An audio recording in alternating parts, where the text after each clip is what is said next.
1 Corinthiens chapitre 15. Wakorintho wa kwanza sura yake ya 15.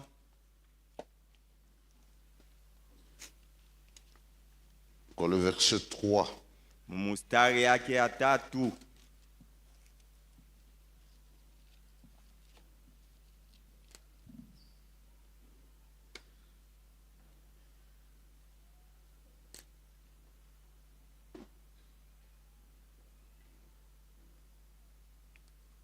Nous prions.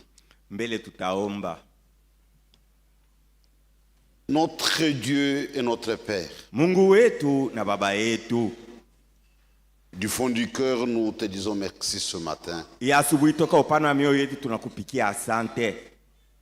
Tu as permis, Seigneur, que nous venions dans ta maison Bwana uliruhusu tukuye mu nyumba yako pour tenir notre dernier service de l'année. juu ya kushiriki kui ibada ya mwisho ya mwaka. Pour nous, c'est une grâce. Kwetu siye ni neema. Il y a bien des choses qui sont arrivées tout au long de l'année. Kadiri ya mwaka uko bya kweli vitu bya mingi bilifika. Mais dans ta grâce, Seigneur, Lakini mu neema yako Bwana, tu nous comptes parmi les vivants. uko unatuhesabu kati ya wenye kwa wazima. Et si tu l'as fait, Kama unatuacha tubakie bazima, c'est que tu n'as pas encore fini avec nous. nikusema uyamaliza nasi. Aide-nous, Seigneur, Utusaidie Bwana, à nous attacher à toi. hivi tuambatane nawe.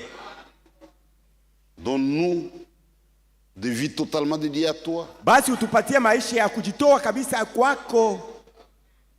Chacun désire ça de tout cœur. Kila mmoja anapenda ile kwa moyo wake wote.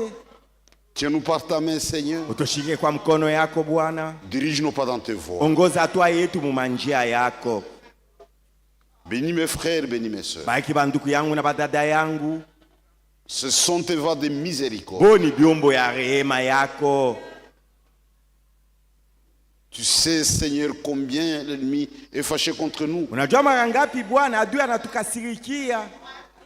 Mais chacun peut compter sur ta fidélité. Lakini kila mmoja anaweza kuhesabia tu uaminifu yako, kutumainia. Tu connais toutes nos aspirations. Unajua kutaka kwa kila Nous mmoja. n'avons qu'un seul désir, Tuna nia moya, celui de te servir ni ile ya kukutumikia et de marcher au pas de la parole de Dieu. na ya kutembea mwatua ya neno ya Mungu. Tiens-nous par ta main, Tushike Seigneur. kwa mkono yako Bwana. Bénis la parole que nous allons lire. Bariki neno ambaye tutasoma. Nous attendons à toi. Tunakutumainia weye. Le monde est dans les ténèbres. Dunia iko katika mangiza, Nous l'avons constaté. siye tunaiona. Et tu as envoyé ta lumière Nawe ulituma nuru yako pour les enfants de que nous sommes. juu ya sisi batoto ya nuru vile Et nous tuiko. portons la Na responsabilité sisi tunachukua de majukumu marcher dans la lumière ya kutembea et munuru de refléter la na lumière. kuonyesha hii nuru. Aide-nous, Seigneur. Utusaidie Bwana. Bénis toute la communauté. Bariki kundi yote mzima. Bénis mes frères. Bariki banduku yangu Bénis mes sœurs. na badada yangu. Bénis tous nos techniciens. Bariki bafundi betu bote. Nos sœurs qui travaillent dans cette maison d'une façon ou d'une autre. Badada benye kutumika mwinyumba mwinamna au namna ingine. Bénis le conseil de l'église. Bariki shauri yote nzima ya kanisa. Les diacres. Bashemashi, Les administrateurs. bazamini, Les trésoriers. Les mchungazina, anciens. bazee. Bénis tous les hommes de Dieu, les ministres. Bariki batumishi bote ba Mungu Qui sont au milieu de nous. benye kuwa kati yetu. Révèle leur esprit Amusha roho yabo pour que chacun réalise juu kila moja ce qu'il atambue porte comme ile responsabilité. iko nayo sawa buzito. Tu nous as tout chargé, Seigneur, Si bote utupatia hii de kazi préparer l'épouse. ya kutayarisha bibi Et tu harusi nous as équipés. na ulitupatia vifaa vyote, Nous avons tout tuko na vyote pour réaliser la chose. juu ya kutimiza hii Et agir kazi, avec puissance. tenda na kutenda na uwezo yote. Bénis nos frères et sœurs dans le monde entier. Bariki banduku yetu na badada yetu duniani ton kote, œuvre. na bariki kazi yako. Nous croyons que tu agiras avec puissance. Tunaamini hasa utatenda na uwezo yote, Et nous pouvons entièrement compter sur ta fidélité. na kweli tunatumainia tupa uaminifu yako. Merci, Père. Asante Baba, Nous avons ainsi demandé avec foi. tunaomba hivi basi na imani, Et au nom de notre na ni Seigneur mujina ya Bwana wetu et Sauveur na Jésus-Christ. Mwokozi Yesu Kristo, Amen. amina. Nous lisons la parole de Dieu. Tuko nasoma neno ya Mungu 1 Corinthiens chapitre 15, Wakorintho wa kwanza sura ya 15 le verset 3. mstari yake ya 3. Je vous ai enseigné avant tout, Nilimifundisha mbele ya yote, comme je l'avais aussi reçu, mpaka vile na mimi niliipokeaka, que Christ est mort pour nos péchés selon les Écritures. ya kuwa Kristo alikufa kwa ajili ya mazambi yetu kufuatana na maandiko. Que le Seigneur puisse bénir la lecture de sa parole. Bwana apate ubariki usomi wa neno lake.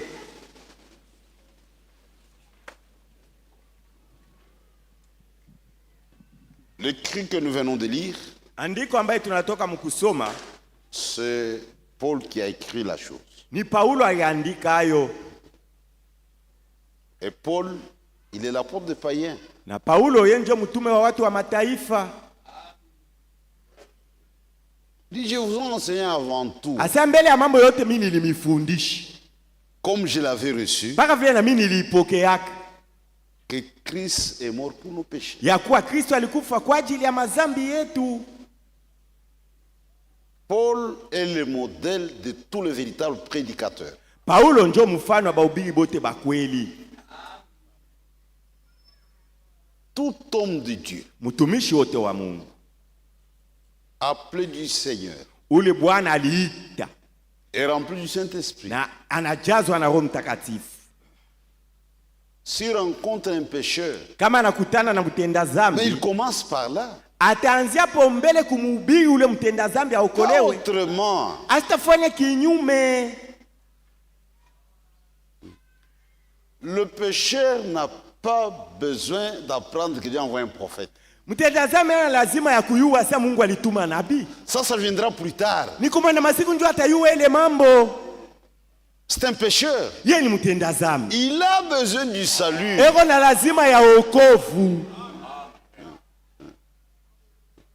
Le message est adressé aux sauvés Ujumbe baliituma ni kubale benye kuokolewa. et qui doivent se préparer pour le retour du Baba Seigneur. anapaswa bajitayarisha juu ya kurudi kwa Bwana. Mais un pécheur a besoin du salut. Mtenda zambi eko na lazima yeye ya wokovu. Maintenant, pour le salut, il y a un point de départ. Sasa juu ya wokovu kuko pale inapasha kuanzia. Le point de départ pour le salut s'appelle la mort de Christ. Mwanzo yote juu ya wokovu ni lufu ya Kristo. C'est ça le point de départ pour le salut. Njoo pa kuanzia juu ya wokovu. Quand un pécheur doit commencer la marche, Wakati mtazama anapasha kuanza Pour son safari salut, juu ya wokovu yake, le premier pas, hatua ya ou le kwanza point de départ, au pale c'est la mort de ataanzia Christ. ni kuanzia pa lufu ya Kristo. Il y a plus ou moins 4 jours, le 25. Kuko napita masiku ine ilikuwa le 25, Le monde entier dunia mzima a fêté Noël. ilifete Noele. Mais regardez, nous ramons à contre-courant. Muone si tunatembea kuachana na bo. L'Antichrist a reçu son coup. Mpinga Kristo aliweza mambo yake ile alitayarisha. Le monde entier, Dunia mzima même les églises. na makanisa. Noël, Noël, Noele, Noël, Noele, Noele, Noele. Il y a même des gens ici Kwa watu wengine hapa qui n'étaient pas venus mercredi. mkazi tatu abakukuye kukanisa. C'est vraiment une honte. Ni mambo ya haya kufanya Aïe, vile. aïe, aïe, une honte. Mambo ya haya kufanya vile kukosa kuya kukanisa juu ni Vous allez Noele. comprendre Mutaelewa. que nous sommes dans les affaires de Dieu. Shie tuko mambo ya baba ya Mungu. Nous, notre point de départ, Shi pale tuku naanzia c'est la mort de Christ. ni lufu ya Kristo.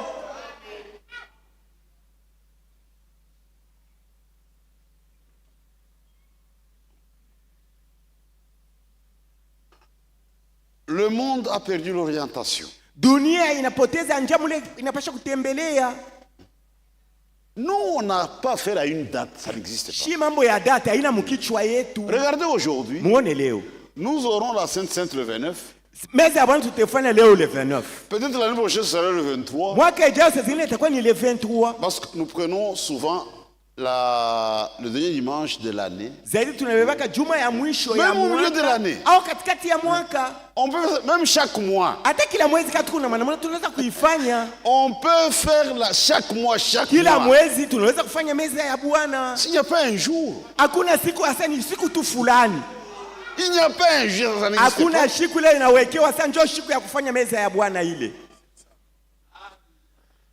Ça peut vous instruire. Ile napasha mifundishe. On veut le 30 juin, Inaweza kuwa le 30 juin. parce que c'est un congé. Ndio kuikalake kazi.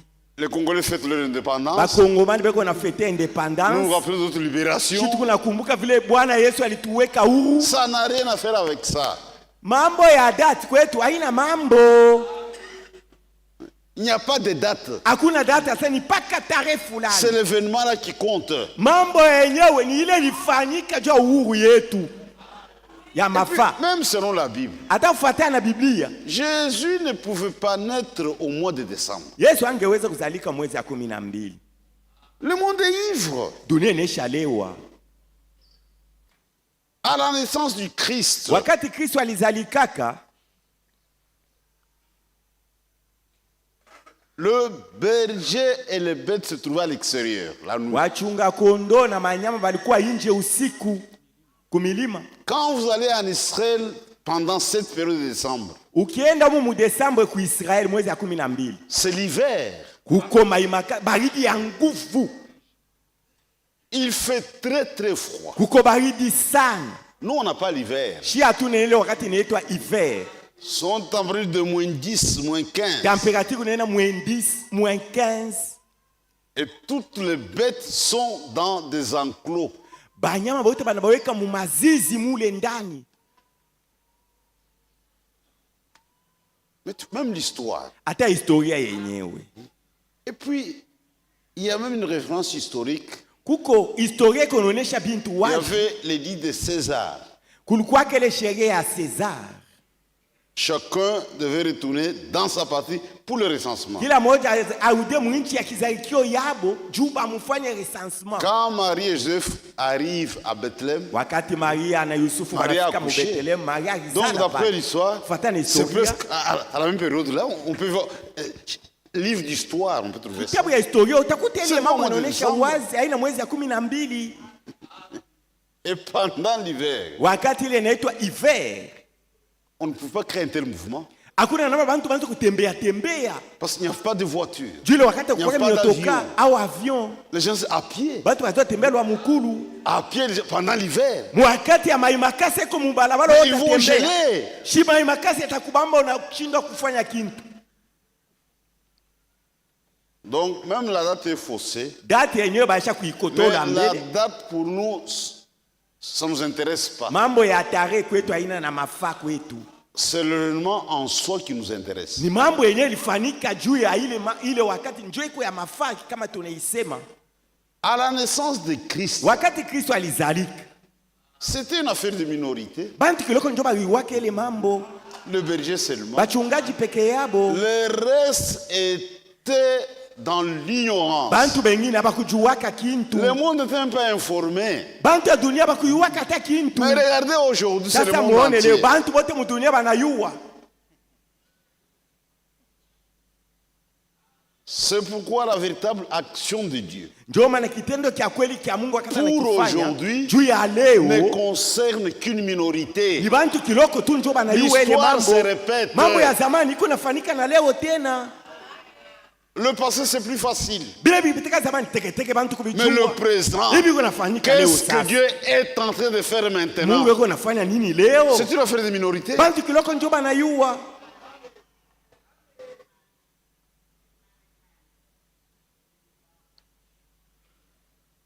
Donc, le christianisme, Basi Kikristo a une base. kiko na musingi. Ça, il faut retenir par cœur. Hii mambo ibakie mu moyo wako. Le christianisme a des piliers. Kikristo kiko na nguzo ile inasimamisha. Il se repose sur quelque chose. Kikristo kiko na fashi pale msingi Aina inasimamia. mupepo. Ino pale. Quand nous parlons du christianisme, wakati tunasema mambo ya Kikristo, nous avons la base. tuko na msingi. C'est quoi? Msingi yayo ni nini? La base du christianisme, Msingi ya Bukristo c'est la mort, ni lufu, l'ensevelissement ou la mise au tombeau, kuzikwa au Bwana Yesu kuwekwa mkaburi, la résurrection na ufufuko yake, et le retour de Christ. kisha na kurudi kwa C'est Kristo. ça le christianisme. Ndio msingi ya Bukristo ile. La naissance de Christ ne fait pas partie de la base du christianisme, non. Kuzalika kwa Kristo aina mmoja ya ile msingi ya Bukristo. Pour Dieu, Juu ya Mungu, la base du christianisme, msingi ya Bukristo ya C'est la Kikristo mort, ni lufu, l'ensevelissement, kuzikwa la kwake, résurrection ufufuko yake, et le retour de Christ. na C'est kurudi fini. kwa Kristo kunaisha.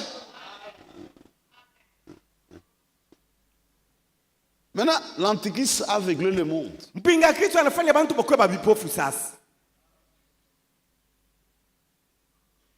Il a attiré le monde Anavuta batu wote ba dunia sur la naissance, yule mambo ya kuzalika kwa qui Yesu. n'a rien à faire avec la base du christianisme. Kule kuzalika hakuna Et là, hata ils sont na foutus.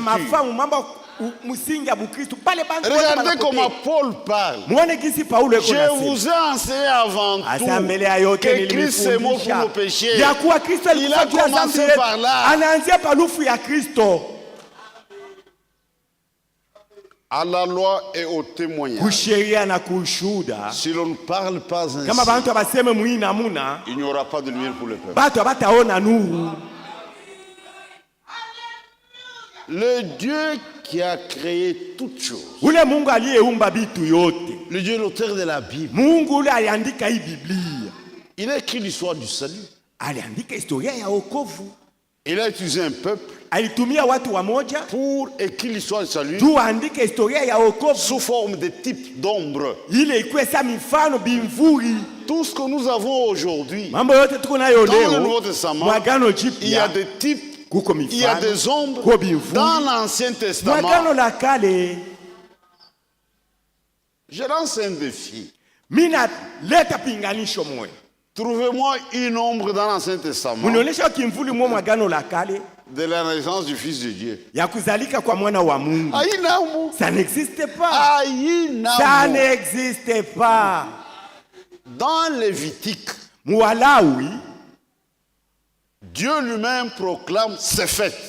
Mungu yeye mwenyewe anatangaza mafeti ile inapasha kufanyika yake. Dit, voici quels sont mes fêtes. Oneni makaramu yangu iko yo hii. Anaanza naitai. kuitaja. Il énumère les fêtes. Quand vous retournez à la maison, Ukirudia kunyumba, lisez tout le chapitre 23 de Lévitique. soma Walawi 23 yote mzima.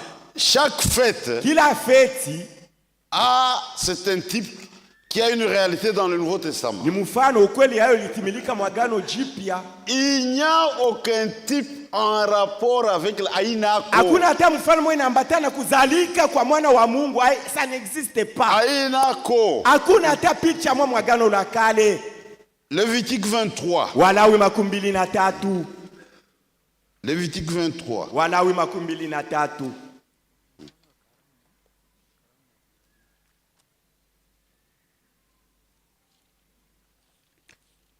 Premier verset. Mustari yake ya kwanza. L'Éternel parle à Moïse et dit, Wa milele akasema na parle Musa aux enfants mwenye d'Israël, kusema, ambia wana wa et tu leur Israeli diras, na utaonesha hivi le fête de l'Éternel mafeti ya wa que milele vous publierez ile mutatangaza seront de saintes convocations. itakuwa ni maaliko takatifu. Voici quelles sont mes fêtes. Oleni mafeti yangu yo hii. Hapana kuajute yako. N'ajoute pas à toi tes fêtes. Voici quelles sont mes fêtes. Oneni mafeti yangu yo hii. Pas nous. Pas vos fêtes. Anaanza kuitaja Lévitique 23. Walawi Je prends 2 ou 3 exemples seulement. tawa mifano mbili au tatu bure. La Pâque, Pasaka c'est une ombre. yo ni kimvuri. Ça va avec la rédemption. Hii inaambatana na mambo ya ukombozi. La Pâque. Pasaka Un agneau fait immoler. mwana kondoo alichinjiwa. Jésus devait verser aussi son sang pour ça. Yesu naye alipasha mwenge damu yake juu ya kukomboa watu. La fête de pain sans levain, Feti ya mikate bila chachu, ce sont les 7 âges de l'église. yo ni vizazi 7 ya kanisa. La fête des prémices, Feti ya malimbuko, c'est la résurrection. ile ni ufufuko. La fête des trompettes, Feti ya maparapanda, ça n'a avec l'église, c'est le rassemblement d'Israël. hii inaambatana na kukusanyika kwa Israeli. La fête des expiations, Feti ya kuondosha c'est dhambi, lors de la conversion d'Israël. ni wakati ya Vous voyez, kugeuka kwa ce Israeli sont kuamini. des types. Yo ni mifano. Voici quelles sont mes fêtes. Oneni mafeti yangu yo hii nataya. Noël. Bantu nowele. Maintenant, même les gens du message, Hata bantu wale banasa banaamini ujumbe. Satan les a eus. Shetani lesha babamba muteko yake. Il y a des événements importants. Kuko mambo ilifanyika ya mafa. Même la naissance de Christ, c'est un événement important. Hata kuzalika kwa Kristo ni mambo ya munene. Mais on doit le placer correctement dans les Écritures. Tunapaswa kuipanga mzuri mu maandiko. Je reviendrai sur ça. C'est comme Tahudiri hapo. aujourd'hui. Iko sawa leo. Frère, il y a eu des choses terribles dans ces générations. Mwi kizazi banduko mambo ya nguvu ilifanyika. C'est l'âge du retour de la colonne de feu sur la terre. Ni kizazi ambaye nguzo ya moto inarudia tena pa dunia. La colonne de feu qui conduisait les enfants d'Israël. Ile nguzo ya moto ikaanza kuongoza wana wa Elle est Israeli. venue sur la terre. Ilirudia tena pa Et dunia. là était même photographiée. Bantu banaibamba na mafoto. Frère, c'est un événement important. Mambo moya munene ile ilifanyika. Mais Dieu n'a jamais dit d'organiser une fête à Mungu ayasemaka mufanye feti jua vile nguzo ya moto. Regardez les gens du ilionekana. message. Mwone bantu bale banasaba na mini Le ujumbe. 28 février, Le 28 février. ce sont des défilés. Beko na junguluka mumikini. Chimimajimo. N'est-ce pas de la folie? Aina Mungu. Là, ce n'est pas Dieu qui leur a demandé Satan de faire les ça. a eus. Shetani na babamba muteko yake.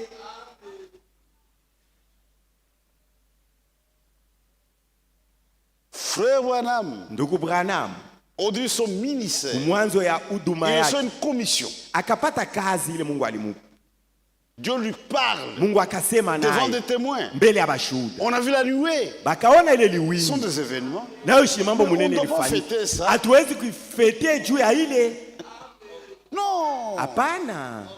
Non. Et Kufanya non. vile hapana. Tous les gens avec des dates. Utakuta bantu na matarehe bashaandika. Telle date, l'ange a pas la Dati fèvre. fulani, malaika subhana na ndugu Branham. Tout ça pourquoi? Qu'est-ce que l'ange avait dit? Ce qui nous intéresse. Ya malaika imuoneshaka nini? Et l'application sur notre vie. Na Pas les dates. tuitumie mu maisha yetu, hapana kwamba tu matarehe. Voici quelles sont mes fêtes. Muone mafeti yangu yo imi ntataya. Et l'église du Nouveau Testament. Na kanisa ya Agano Jipya. Il ne fait pas kamoya. Na qu'une seule fête. Ni y aller où il connaît. C'est la fête que nous allons célébrer aujourd'hui. Et c'est en rapport avec la mort de Christ. Nayo inambatana na mambo ya lufu ya Kristo. Ça, avec l'esprit de l'homme, c'est un peu troublant. Hii muakili ya bantu bina bavuka. Quand il y a mort d'homme, c'est la tristesse. Wakati muntu anakufa, bantu wote beko na huzuni. Ni kilio. Ils organisent une dette. Mais nous nous réjouissons de la mort de Christ. Si mambo ya lufu ya C'est Kristo na ça tupatia notre furaha. salut. Ile lufu ya Kristo ndio wokovu yetu. Quand Christ est né, Wakati Kristo alizalika, regardez le message de l'ange. muone kile malaika alitaka saa Au ujumbe berger. kubachungaji. Pas le message des théologiens. Aila batu ba teolojia Le bagilete. message de l'ange Malaika ndio alileta ile au ujumbe berger. kubachungaji. Je vous annonce une bonne nouvelle. Asema mimi nanipasha habari moya mzuri. C'est qu'aujourd'hui, Ni kusema leo dans la cité de David, mumuji ya Daudi, un sauveur vous est né. Mwokozi mwana nazalika juu yenu. Un sauveur vous est né. Mwokozi mwana nazalika juu yenu. Donc, il s'agit de la naissance d'un sauveur. Hapa ni mama kuzalika kwa Mwokozi. Le monde était perdu. Batu wa dunia bote walikuwa shapotea. Le monde kabisa. avait besoin d'un sauveur. Dunia ilikuwa na lazima ya Le Mwokozi. monde attendait un sauveur. Ilikuwa na ngojea Mwokozi. Et le sauveur devait naître. Mwokozi alipashaka azalike.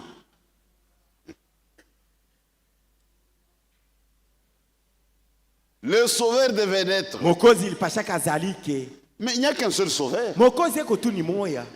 Dans Ésaïe 35, Isaya 35 l'Écriture déclare, andiko inasema wazi, dites à ceux qui ont les cœurs troublés, ambia bale benye kuwa na mioyo yenye kufadhaika, mais prenez courage. muwe na hodari, Votre Dieu Mungu wenu viendra lui-même ye moya atakuyaka et il vous sauvera. na ye moya atamiokoaka. Le sauveur, c'est Dieu lui-même. Mwokozi ni Mungu ye moya.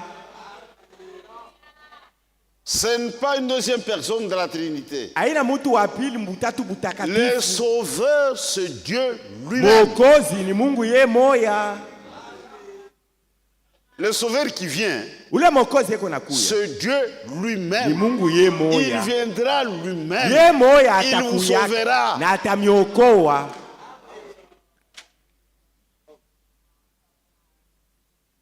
Dieu est devenu homme Mungu akakuya mutu pour nous sauver. juu atuokoe, Et il devait naître na ilipasha mbele azaliki, parce que Dieu exigeait du sang. sababu Mungu alikuwa analomba kukuye damu. Dieu, en tant qu'esprit, Mungu Yesu roho ne pouvait nous sauver. angeweza Il kutuokoa, fallait du sang. ilipasha damu Il est imwangike, devenu homme. akajifanya kuwa mutu. Mungu anakuwa muntu. Dieu devenu un C'est homme. le plus grand mystère. Hii ndio siri kubwa. Et beaucoup de théologiens ont tapé à côté. Watu wa kitolojia mingi wanashinda kuona ile Avec la mambo Trinité. na mambo butatu butakatifu. Mungu anakuwa muntu. Dieu devenu un homme, Le créateur muumbaji, est devenu le rédempteur. anakuwa yeye mkombozi. Le créateur Muumbaji et le na rédempteur, mkombozi c'est la même personne. ndio paka ule mtu moya. Frère, Mungu anakuwa muntu. Dieu, mes frères, est devenu un homme Pour nous sauver juu atuokoe et pour aider le salut, na juu ya kutimiza ile wokovu il devait mourir à la place du pécheur. ilipasha kufa nafasi ya mtenda zambi. Il est devenu un homme, Akakuwa mutu, notre frère, akakuya nduku pour yetu prendre notre place. juu abebe fwashi yetu. Parce que Dieu, dans ses lois de rachat, Juu Mungu mumasheria yake ya ukombozi, si un homme devient esclave, kama mutu anakuwa mtumwa, il faut son frère pour le racheter. inapasha nduku yake wa karibu juu ya kumkombola. Dieu est devenu notre Mungu frère. anakuya nduku yetu. Frère, Banduku, c'est quelque chose d'extraordinaire. ni mambo mwa mastajabu ile. Dieu est devenu homme dans une mission précise. Mungu anakuya mtu juu ya kazi mwenye kujulikana mzuri. Le mage de l'Orient Bale ba majusi ba kwa asubuhi était bien guidé. baliongozwa mzuri, Même leur cadeau, hata zawadi ile balileta c'était une véritable adoration. ilikuwa ni kuabudu kwa bia kweli. Je vous ai dit ça mercredi. Mkazi tatu niambia hii Ils mambo, avaient de l'or. balikuwa na L'or est zahabu. divin. Zahabu inaonyesha bumungu, De l'encens. uvumba C'est un service. yo ni kazi Mire, atafanya. c'est pour embaumer. Manemane juu ya kupakana 17 wafu. enfants, c'est Dieu. Asa huyu mtoto ni Mungu, Il est dans un travail, un service. anakuya juu ya kazi Il mwe doit kuna mourir. atatiza, anapasha kufa. Au bois du calvaire. Ndio maana kumsalaba Kalvario, Quand il a été crucifié, wakati balimsulubisha il a poussé un kumtundika, cri de victoire. akalalamika lalamiko ya ushindi. Dit Père, Asa Baba, tout est accompli. yote inatimilika, Tout le plan du salut mapu yote ya wokovu reposait sur un homme, ilikuwa yulu ya mtu tu moya, Jésus-Christ. Yesu Kristo. Dit tout est accompli. Akasema yote imetimilika. Notre salut Wokovu yetu repose entièrement sur ça. inasimamia tu pa mambo ya Yesu Kristo. Aucun prophète n'a rien à faire à ça. Mambo ya wokovu hakuna hata nabii mmoja anaweza kuingilia, Ata Maria n'a même pas Marie. dans la rédemption. Mu mambo ya Marie ukombozi n'a même pas 1%. Maria namo hata na kapursan kamoya. Tout repose entièrement sur Jésus-Christ. Mapu yote iko tu ni yulu ya Yesu Branham Kristo. n'a aucun Branham aussi prédicateur. pas Tout question pas même repose pas sur un Jésus prédicateur. seul. Mambo ni Yesu yeye mwenyewe ndio kona okoa. Après, j'ai rajouté. Il n'y a rien à ajouter. C'est ça le christianisme. Ndio Kristo kile. Ce n'est pas une doctrine. haina Ce mafundisho, n'est pas un enseignement. haina kufundisha C'est bantu, un homme. ni mutu njo Ni okofu. muntu. C'est Jésus qui est le salut, Et tout repose sur lui. na mapu yote iko yulu ya Sur Yesu, sa mort. yulu ya lufu yake, Son ensevelissement. kuzikwa kwake, Sa résurrection. na ufufuko Et yake, son na retour. kurudi kwake. Ni muntu. C'est un homme, le salut.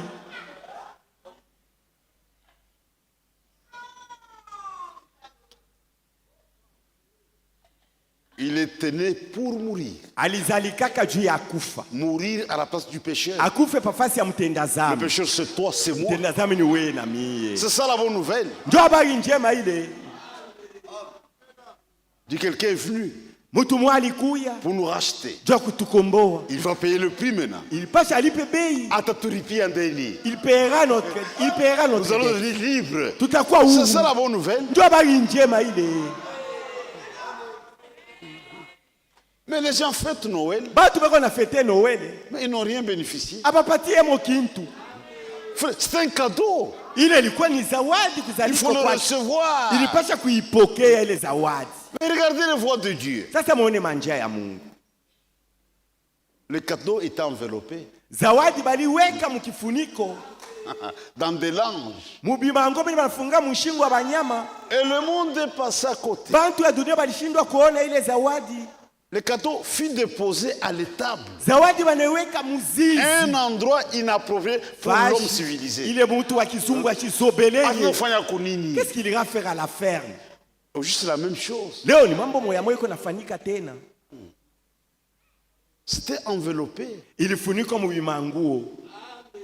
On a vu un homme simple, Baliona mtu wote tu wa sans kawaida. maison, Ana nyumba, sans argent. bila fedha. Frère, Bandou. les gens sont passés à côté. Batu balishinda kuvumbula ile zawadi. Noël. Est-ce Batu bapaka que Noël, vous avez Noël. reçu le cadeau de Noël? Mulipokele yenye zawadi ya Noël, Chez nous, mulipokele. tulipokea. C'est nous qui avons reçu ça.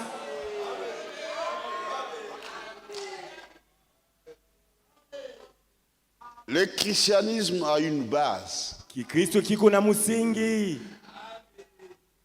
Et il était venu, Naye alikuyaka, il a fait des miracles, akafanya miujiza, il a guéri des malades, akatunza il a wagonjwa, tué le pain. akazidisha mikate. Mais la destination, Sasa mwisho ya kumaliza kazi yake c'était les calvaires. ilikuwa ni kwenda ku Kalvario. Il y a eu un homme qui avait vendu toute l'humanité à Satan. Kulikuwa kama mtu mwaluzishaka dunia mzima kwa shetani. C'est Adam, Ni Adamu. à cause de la Juu désobéissance. yave alikosaka kutii. Il avait un problème terrible. Alileta mambo ya nguvu À cause du péché, juu ya zambi. il nous a tous entraînés dans la mort. Akatupeleka shibote mulufu. Nous mourrons à cause du péché d'Adam. Tuko nakufa ni juu ya ile zambi ya Adamu. C'est ça la véritable explication. Ndio mafasirio ya kweli palufu. Mais ici, chez nous en Afrique, Huko yetu kwa Afrika, notre culture est mauvaise. namna yetu ya kuishi iko mbaya. Quand il y a mort d'homme, Mtu akikufwa ce sont des sorciers. kusema ni baloji banamu. Quand une femme mariée meurt, Wakati mke wa kundoa anakufa, pour la famille de la jamaa femme, ya ule mke c'est l'homme qui l'a tué. bwanake anamuuisha. Si c'est l'homme qui meurt, Kama ni bwana anakufwa, la famille de l'homme, familia ya C'est la femme jamaa la ya mume, sorcière. mke wake ndio muloji. nous mourrons à cause du péché d'Adam. Tuko nakufa ni juu ya ile zambi ya Adamu. Le salaire du péché, c'est Mshahara ya la zambi mort. ni lufu. Dieu respecte ses lois. Mungu anaheshimia masheria yake. Nous, les hommes, ne Sisi sommes pas watu corrects. hatuna benye kunyoloka. Nous votons des lois. Tuko na chakula masheria. Quand notre beau fils brise la loi, Kama mtoto yako wewe sasa anavunja sheria chakula sheria, il y a une dérogation. unasema kuko namna ya kuachilia yako hii mambo. Aux États-Unis, ça c'est plus récent. Kwa Amerika akuyakawia muda hapa tu. Le fils du président, c'est quoi le président? C'est comment il s'appelle? Rais wa kule alikuwa ni nani? Biden. John Biden. Il portait une arme de façon illégale. Il a été alikuwa na condamné. silaha moja kuachana na sheria, bakamubamba banamhukumu mtoto yake ule. On va appliquer la loi, tout ça. Banasema tutatumikisha sheria vile nasema. On a appliqué la loi. Bakatumikisha sheria vile nasema. Maintenant, avant de quitter le pouvoir, Sasa mbele ya kutoka pa pouvoir, on a signé papier, Dieu comme gracieux. Biden anasema mtoto Son yangu propre anapaswa fils. kuachiliwa. Ule mlisema anahukumiwa, anaachiliwa. Où est la justice? Uwaki iko wapi? Ni mambo ya mtoto On yake l'applique sur anafanya. les faibles. Bazaifu ndio sheria itafanya kazi yayo. Les loups ne se mangent pas entre eux. Bambo ya mwitu abakuganake katikati yabo. Les lois, c'est pour nous les faibles. Masheria iko hako juu yetu shiba Là, on les applique bazaifu. avec toute la Bale rigueur. batetumikisha vile inapashwa. Si tu as un vélo, Kama uko na nkinga, uko na tembeshi,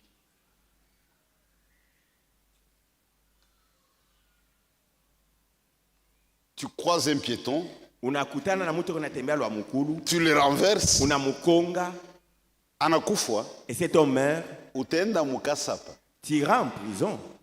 Mais un homme friqué, Sasa mtu leko na face, kama anakuwa, si te tue par azra accident, mukasho hapana. on ne peut pas même le mettre en C'est l'avocat prison. qui ira répondre. Ni avocat tena Lui continue kusamba, avec ses occupations. yeye anaendelea kufanya kazi yake. Est-ce que vous comprenez? Munaelewa? Mais la vraie justice régnera quand Jésus sera sur la terre. Uwaki wa kweli itakuyaka wakati Yesu atakuyaka pa hii dunia. Quand Jésus sera roi sur la terre, Wakati Yesu atakuwa il y mfalme pa hii aura la dunia, vraie justice. kutakuwaka uwaki ya kweli. Hapa sasa inako. Pour le moment, il n'y a rien comme justice. Inako. La justice n'existe pas sur la terre.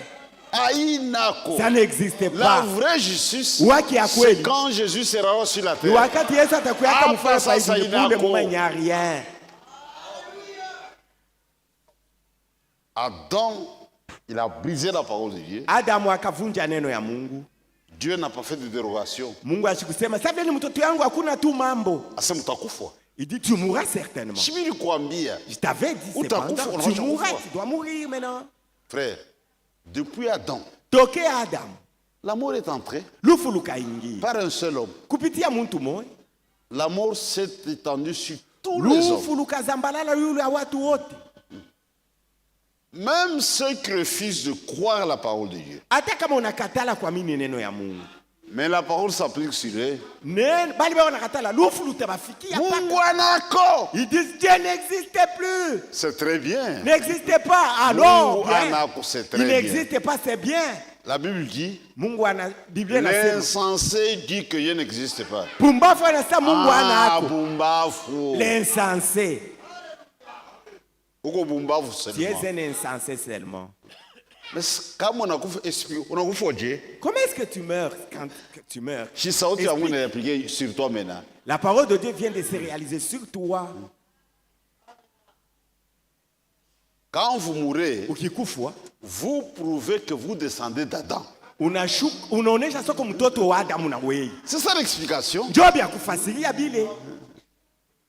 Kama wana mtoto wa Adam Si utakufuata. tu n'es pas le descendant d'Adam, tu Mais mourras tous jamais. les descendants d'Adam Bale bote batoto ya Adam watakufa. mourra certainement. Mourront Hata kama certainement. anavuma Même si cet homme se vante, wa milele wa on le milele vante et il est atakufa éternel. parce que Il ni mourra. descendant d'Adam. Sababu ya itokea kwa Adamu. Mungu anako. Tu dis Dieu n'existe pas. Tu as mini jupe, Ushavala kamini jipe. robe collante, Kanjo kana kubana kumaungu. vêtements sexy. Nguo ya kuonesha mwili yako. Mungu anako. Tu dis que Dieu n'existe Mais pas. pourquoi tu accouches avec douleur? Jwani unazalaka na Chini maumivu. sauti ya Mungu. C'est la parole de Dieu qui C'est Dieu qui a s'accomplit. dit ça. Mungu ndio akisemaka sasa utazala na maumivu. Hata unamchambula, Même si tu insultes tu Dieu, enfanteras avec douleur. utazala paka na maumivu. Ça s'accomplit sur le païen. Ile iko natimilika te yule bapagano. Oh, l'homme, c'est l'évolution du singe. Oh, mutu aitokea ni kuba makaka njo anaendelea na kuya muntu. D'accord. Mzuri vile Mais vile Mungu alisema, ce que Dieu avait déclaré. ça s'applique sur toi. Biko natimilika yule Hata yako. unakatala. Bien que tu rejettes la parole de Dieu. Frère, c'était un grand problème. Nduku, ilikuwa ni mambo munene ile. Comment régler la chose? Je kuisha mambo ya lufu. Il y a eu de grands hommes Kulikuyaka bantu bakubwa. qui pouvaient opérer de grands miracles. Bali baliweza kufanya miujiza munene. Mais tous finissaient par mourir. Mwisho yote balifika mkufa. tous étaient vaincus par la mort. bote lufu lulibatawala. Comment régler ça? Je kuisha mambo ya lufu. C'est ça la naissance de Christ. Njoo ile lufu ya Kristo, kuzalika kwa Kristo kulifuata. Dieu lui-même, Mungu yeye moyo il a pris la résolution akachukua mpango de régler cette question-là. kuisha mambo ya lufu.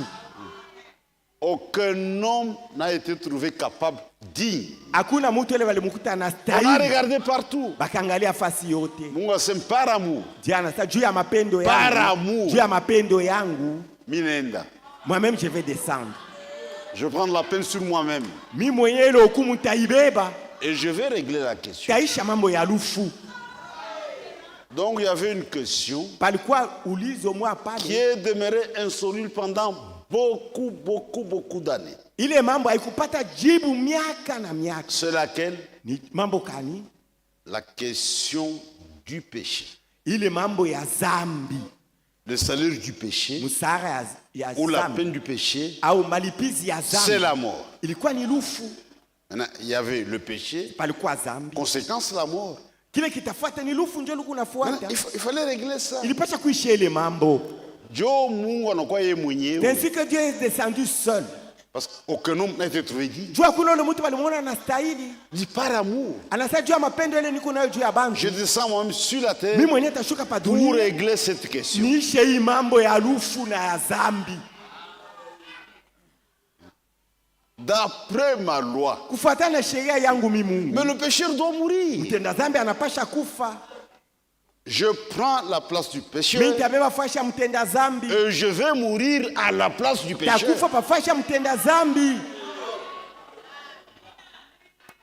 Frère Mohamed, dans un message, Ndugu Branham mujumbe moya il a illustré la chose. akaonyesha ile mambo. Il y avait un jeune homme, Kulikuwa kiana moya par jalousie, juu ya bwivu tu il tua le fils d'un riche. akaua mtoto mwa wa mtajiri. Par jalousie tout. Bwivu ikamubamba tu. Comme le fils était bien dans la voiture. Na vile mtoto wa mtajiri alikuwa Jalousie, mzuri mgari. anamuua. Bwivu inamsukuma ilati wese. Et c'était le fils unique.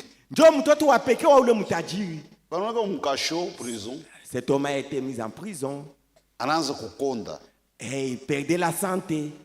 Maintenant l'homme riche là, Sasa ule mtu mtajiri. pourquoi il a fait ça? Sasa jua nini anaua mtoto yangu?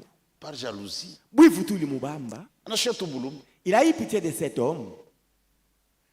C'est me j'irai plaider pour que moi tue. Tenda kumsemelea pour qu'il soit relâché.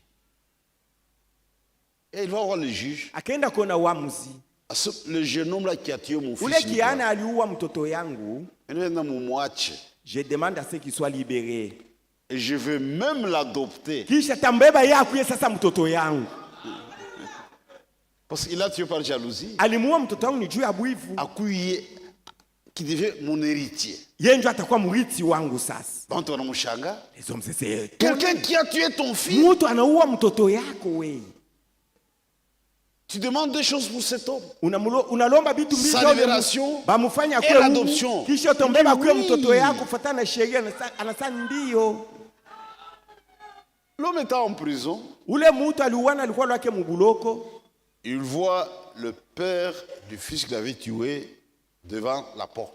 Anaona baba wa ule mtoto aliuaka anafika pa mlango. Fini pour moi, on va me pendre aujourd'hui. Viens ici. Il a appelé cet homme. Kuyap. J'ai négocié ta libération. Mineisha kwenda kulomba semba kuachilia. Toka. Quitte la prison. Il y avait une belle voiture. Palikuwa motoka mwa mzuri pale Panda pampembeni. motoka yangu. Monte dans ma voiture. Jusqu'à la maison. Aneno naye pa kunyuma. Asema à partir d'aujourd'hui. Tokia leo hii. Unakuwa mtoto yangu. Tu deviens mon fils. Shashua kiche na mshunguluka. Cet homme était troublé. Frère, Dieu a fait la même chose. Mungu alifanya mambo moya moya. Christ est né enfin de mourir à notre place. Kristo alizalika juu akufe pafuashi yetu. C'est ça la bonne nouvelle. Ndio habari njema ile. Un sauveur nous est Mwokozi né. Bwana azalika kwetu. C'est un cadeau de Dieu. Ni zawadi ile Mungu Mais il alitupatia. faut le recevoir. Sasa inapasha kuipokea. Les gens n'ont pas reçu ça. Banta bakuipokea. Ils ont reçu des dénominations, Banapokelea des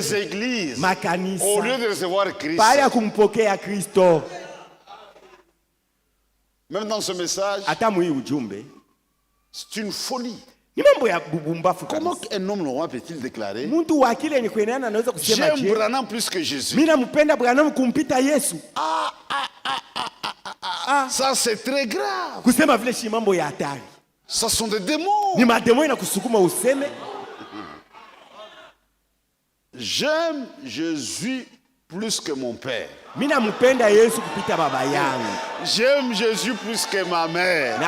Napenda Yesu kupita J'aime mama Jésus yangu. plus que ma femme. Napenda Yesu kupita mke Plus que wangu. mes enfants. Kupita watoto yangu. Plus que ma propre vie. Kupita hata maisha yangu binafsi. Plus que ma nation. Kupita na taifa yangu yenyewe. Jésus, il est mon sauveur. Yesu yeye ndio mwokozi wangu. Mon père ne peut pas me sauver. Baba yangu hawezi kuniokoa. Non. Hata Il peut payer mes études, anaweza kunilipia masomo, payer la dot de ma femme, kuleta mali juu niowe me mke, faire soigner. kunipeleka Mais kwa mon hospitali père ne peut pas me banitunze. sauver. Baba yangu lakini hawezi kuniokoa. Même la protection. Hata ukingo yenyewe. Aina baba kunanichunga. Ce n'est pas mon père qui me Ni protège. Mungu. C'est Dieu seul qui Si me garde. l'Éternel les garde, Kama wa milele celui qui ashichunge. garde, il veille en Ule kuna vain. chunga inafaa kazi ya Ni bure. Mungu. C'est Dieu qui nous protège.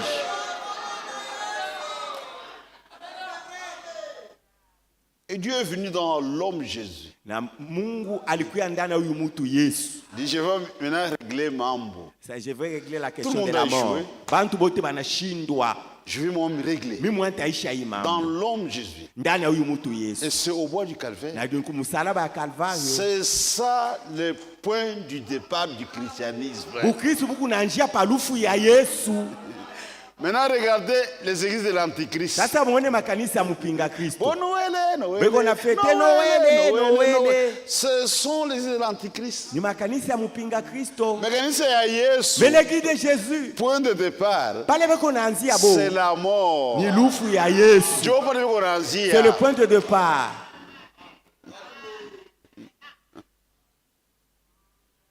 Un autre message, Mais il ne s'agit même pas du message. c'est la mort. Mambo ni kuanzia palufu ya Yesu. Maintenant étant sauvés, Sasa vile ushaokolewa. il y a maintenant quelque chose qui nous concerne, nous les élus. Si bateole kuko mambo ile yanatuangalia sasa. La mort de Christ, c'est de l'histoire. Lufu ya Kristo ilishakafanyika, ni mambo ya zamani. Mais nous comprenons ce que cela représente pour nous. Sasa juu yetu tunaelewa maana yayo. Son ensevelissement, Kuzikwa kwake, c'est de l'histoire. baishaka muzika. Sa résurrection, Kufufuka kwake, c'est de l'histoire. alishaka La fufuka. chose a déjà eu lieu. Mambo ilishakafanyika. Maintenant, il y a un événement Sasa kwa mambo moya qui est devant nous. iko kumbele C'est le yetu, retour du ni Seigneur. kurudi kwa Bwana. Maintenant, pour le retour, Sasa jua kurudi kwa Bwana Yesu. Dieu envoie maintenant un message. Sasa Mungu anatuma ujumbe moja Pour le retour du juu ya Seigneur, mambo ya kurudia kwa Bwana. un message destiné à l'épouse. Ujumbe ile banatumia tu bibi harusi. La destination du message s'appelle l'épouse. Ujumbe banaitumia tu bibi harusi. Ça ne concerne pas les assemblées du message. Yo haina ujumbe juu ya makanisa ya ujumbe. La destination du message, Ujumbe kule banaituma c'est une lettre d'amour ni mukanda ya mapendo. que le pou envoie à son épouse. Bwana harusi anatumia bibi harusi wake. Iko ça, Léo. C'est comme aujourd'hui. Je peux être loin de ma femme. Mimi naweza kuwa mbali na mke Je wangu. ne J'écris une lettre. Mais si la même lettre Kama ile barua moya moya tombait dans les mains d'une autre femme, inafika mikono ya mwanamke mwingine asiokuwa mke wangu, elle peut tricher en lisant la lettre. anaweza kuibia mkusoma ile Mais barua. comme une Il y a astashikia, des choses qu'elle n'arrivera parce jamais à qu'elle a comprendre. mkanda yake. Parce que ça n'a pas été destiné à elle. Ce qui est arrivé aujourd'hui, Ndio mambo inafanyika na leo tena. c'est comme la semaine passée, Yusa juma ilipita, chez les gens de tonnerre, kubantu wa miungurumo, quelqu'un qui était dans le message, mtu mmoja alikuwa kama ujumbe. il a quitté le message avec son église. Asema anatoka mujumbe na kanisa yake. Même sur base de principe. Mimi nataka kufuatana na makanuni yenyewe. Ici, Hapa Dieu traite avec chacun individuellement. Mungu anatumikaka na kila mtu paluake. Je ne peux pas prendre toute cette église ici, Siwezi kubeba hii kanisa vous yote. amener quelque part. Bapeleka fashi moyo hivi. Mais c'est un non-sens. Abina na maana nous ne croyons pas dans une foi collective. Atuamini mwile imani ya shibo. Chacun individuellement pour nous. La foi est individuelle. Dieu traite avec les individus. Du pasteur Y. Avec son église. Ils ont quitté le message. Chers nos messages. Nous sommes dans le royaume de Dieu. Là, toi, tu ne nous auras jamais quittés. On est scellé jusqu'au jour de la rédemption. Comment toi tu vas quitter dans le royaume de Dieu? Regardez avec Israël. Quand Dieu marchait avec Israël, c'est un type. Ils étaient en Égypte. Israël avait quitté. Première étape, désert. Quiconque se trouvait au désert ne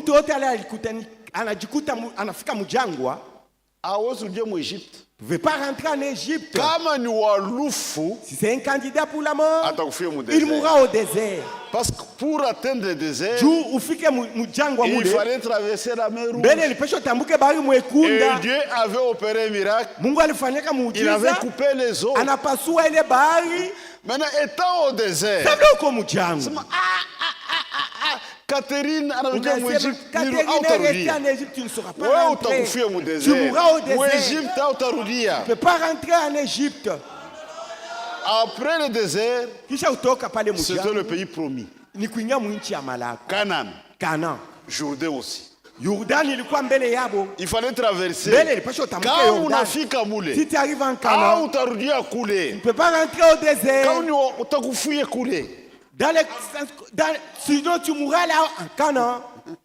Mais ça, c'est comme une maison, une personne entre, tu entres. Nous ne croyons pas aux joigneurs d'église.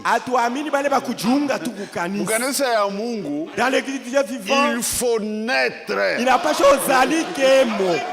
Un joigneur. Il viendra. Il va sortir. Mais ceux qui sont nés dans la maison de Dieu, où est-ce qu'il ira encore? Posez la question à ce pasteur. Où est-ce qu'il a amené tout ça? Il a quitté le message. Où est-ce qu'il a amené son église? Oui. Il s'agit de quel genre de foi? Donc, Dieu lui-même, il a réglé la chose. Pour régler les péchés, Jésus devait mourir. C'est pourquoi quand vous allez retourner à la maison, allez lire le chapitre 27 de Matthieu. Verset 27 à 54. Mon frère Kaka avait prêché ça.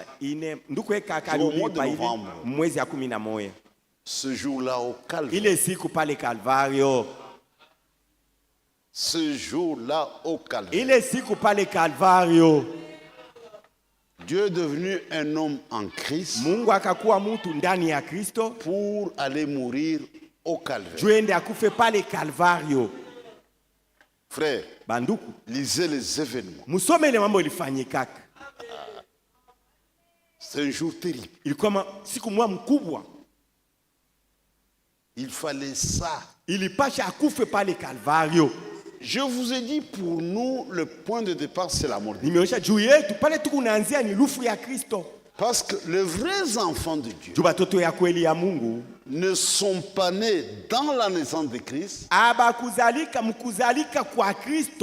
Ils sont nés plutôt dans sa mort.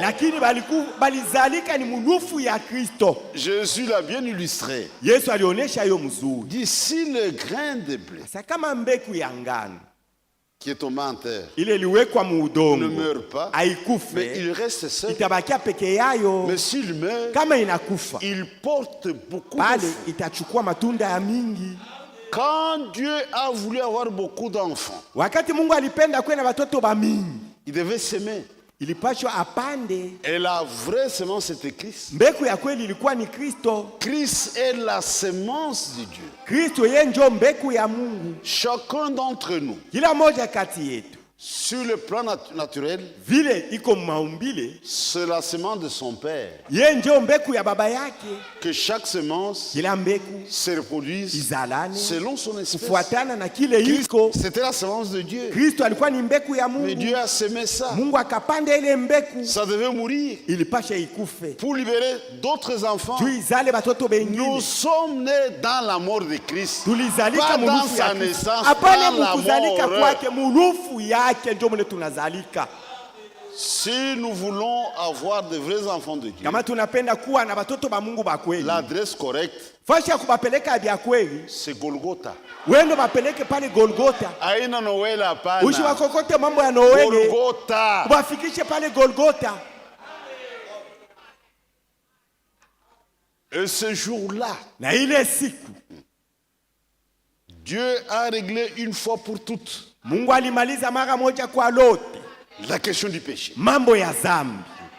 C'était réglé une fois pour toutes. Mambo ya zambi Mungu aliisha mara moja kwa lote. Dieu lui-même a réglé ça une fois pour toutes. Mungu alimaliza mambo ya zambi mara moja kunaisha.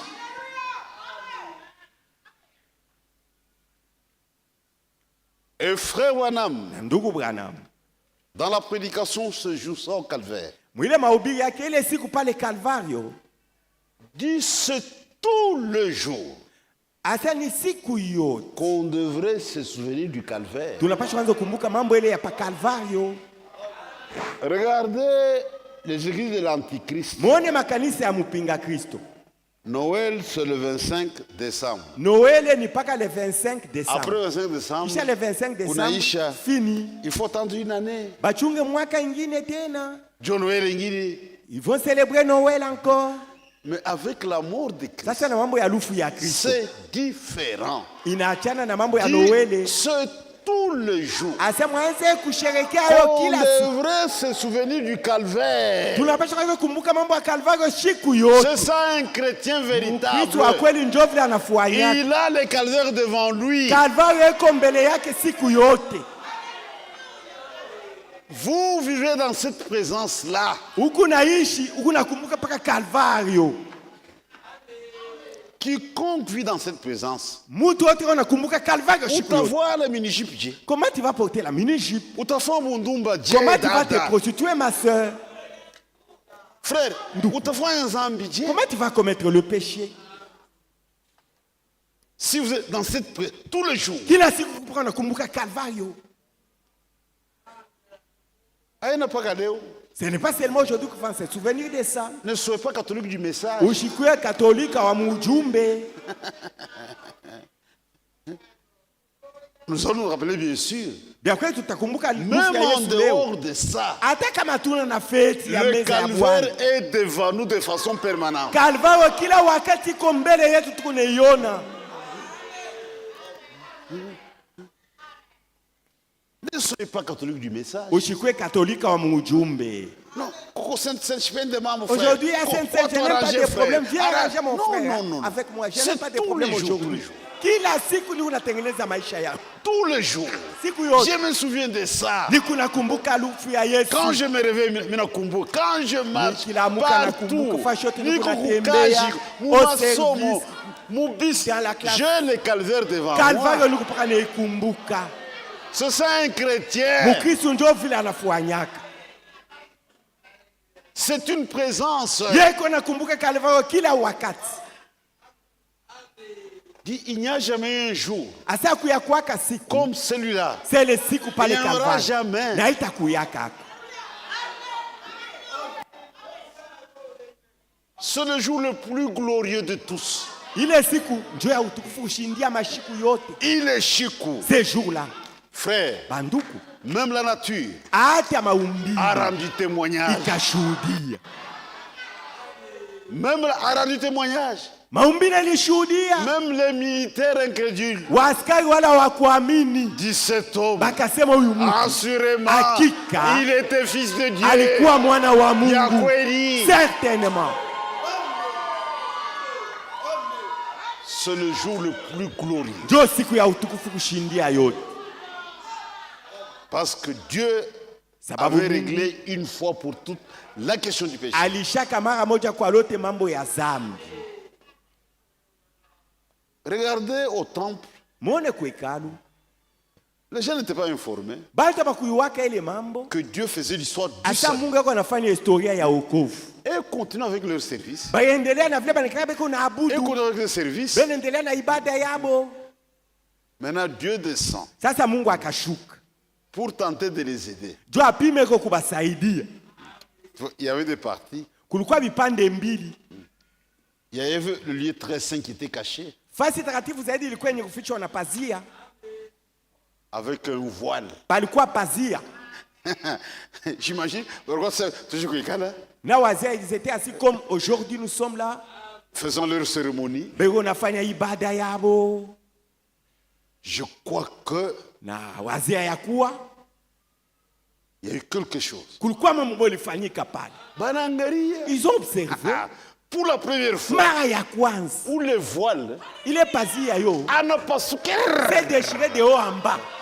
Pas de bas en haut, mais de haut en bas. Il y a eu une main qui venait d'en haut, qui passe sous là.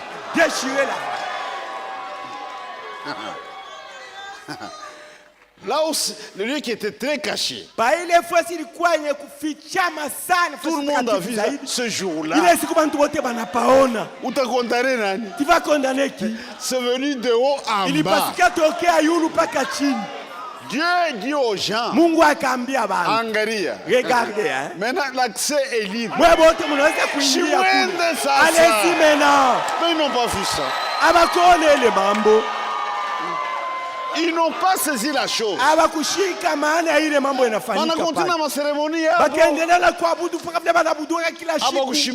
Ils ne sont pas arrêtés. Qui a déchiré ce voile de haut en bas? Ça, c'est témoignage divin.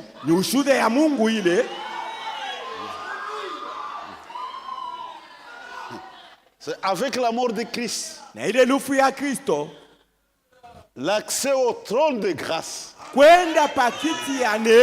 inafunguka. Était vraiment libre maintenant pour accéder. Quand Adam nous avait vendu au péché, Dieu avait chassé Adam. Et pour protéger l'endroit, il y avait des chérubins avec des épées. Personne ne pouvait y retourner. Et on a chassé Adam du jardin d'Éden. Le meilleur endroit. Bien. Meilleur endroit. Adam a été chassé. Et Dieu a fermé pour qu'il ne puisse pas y retourner. C'est pourquoi les hommes, étant créés à l'image de Dieu, ils pressentent quelque chose. Il y a un endroit parfait. Mais comment retourner vers ça? Et dans leur quête de la chose, vous verrez une personne construire une maison. Ça ne va pas. On a changé. Il change. Toiture cachée. Donc, il a été retourner là-bas. Mais l'homme n'arrive pas toujours. Il y a un endroit parfait. Le retour en Éden. Maintenant, Satan vient. On appartient à Éden de Satan. Il y a Satan. Éden de Satan. Vous verrez des femmes à mini-jupe. Habillement sexy. Éden de Satan. Changer la couleur de la peau. Kuvoir des perruques. Des ongles plaqués. J'ai vu une femme.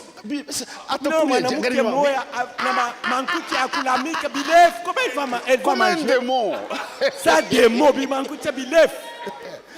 Eden de Satan. Mweden ya shetani. Ya shetani. Eden de Satan. Eden de Satan ya shetani. Eden de Satan. Frère, banduku, il y a un endroit parfait. Kofashi mwa kamilifu. Il y aura le retour à l'Éden. Tutarudiaka kwa Edeni. Nous venons d'un endroit parfait. Et pour nous racheter, quelqu'un est venu de la perfection. Un sacrifice parfait. Et il a payé les prix. Il a réglé une fois pour toutes la question du péché. C'est réglé une fois pour toutes.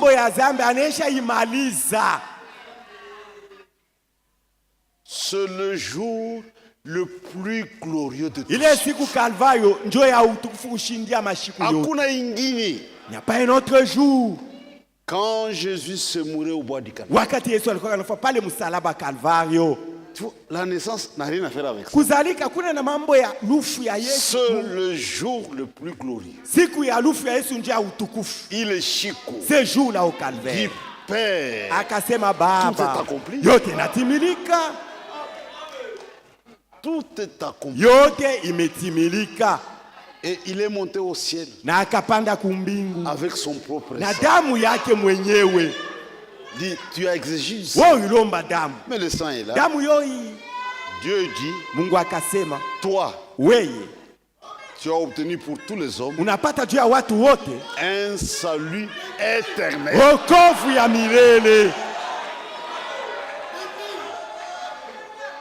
Quelqu'un l'a obtenu pour nous. Il a payé ça pour nous. Nous n'avons pas le moyen de payer. Cet homme avait payé pour nous. C'est au calvaire. Pas la naissance. C'est au calvaire.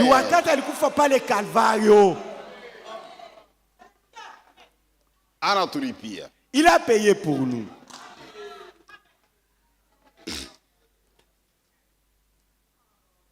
Les églises de l'Antichrist, c'est la naissance. Mais la véritable église, c'est la mort.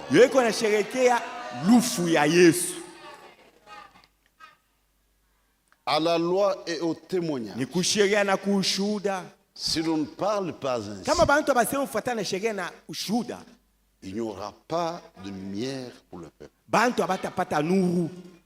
Regardez, vous avez d'un côté la naissance. Chez tout dans la mort. C'est là où il y a la guerre. Les autres célèbrent la naissance. Nous, c'est la mort de Jésus. Maintenant, nous revenons à la Bible. Pour montrer l'importance de la chose. Quand vous loupez ça, même les gens du message qui ont contourné la croix, mais ils ont raté le salut.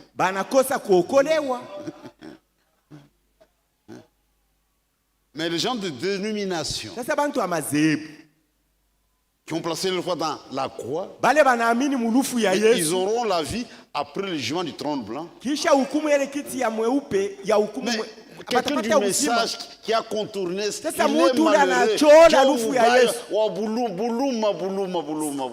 il est malheureux cet homme.